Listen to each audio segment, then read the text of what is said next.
Hey, good morning. It's Friday morning. It's December 4th. Thanks so much for being here today. We're going to continue in our everyday thoughts about Psalm 98 and its connection to the Advent. And it's a powerful connection.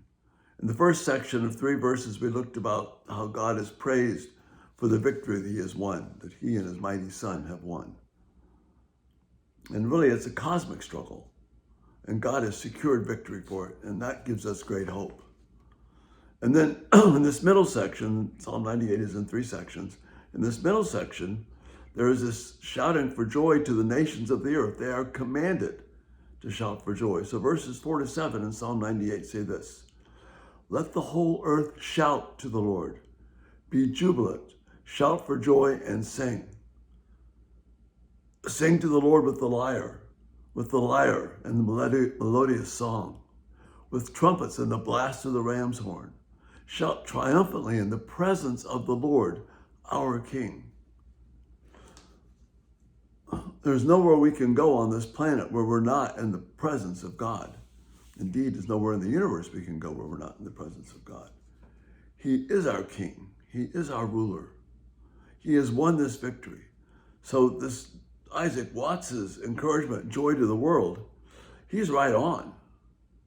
It's not about joy to Israel, or joy to the church, or joy to Christians. It's joy to the world because this is God's rule. And people can choose to accept or reject that. But nevertheless, the command goes out into all of the peoples of the earth. We're to sing with joy before God and triumphant joy because he has secured for us as King this great victory. That's why he's shouting.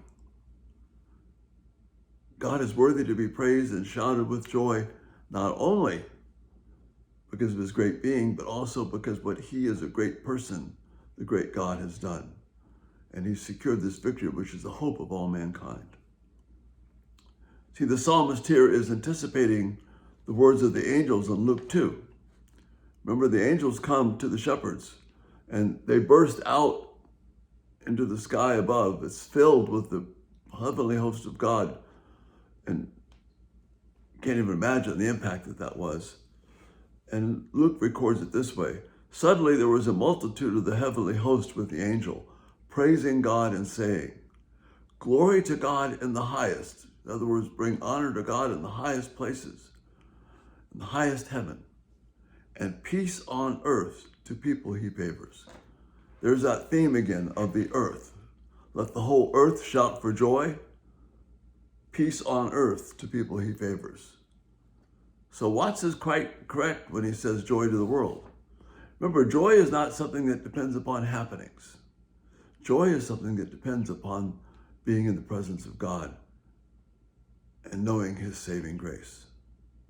So Luke repeats that, what the angels say: "Glory to God in the highest heaven, and peace on earth to the people he favors." A couple of folks are trying to get us to Mars, and I think that's going to be a really cool thing when that happens. But some folks think that when they leave the planet here, they're going to leave God behind. And they forget that God is already there on Mars and Jupiter and Saturn and Pluto and Andromeda and the whole Milky Way galaxy and beyond. God is there and ruling. So the praise is in the heavenly realms, in the highest heaven. The Advent, it's about giving praise to God for who he is. He has won the victory.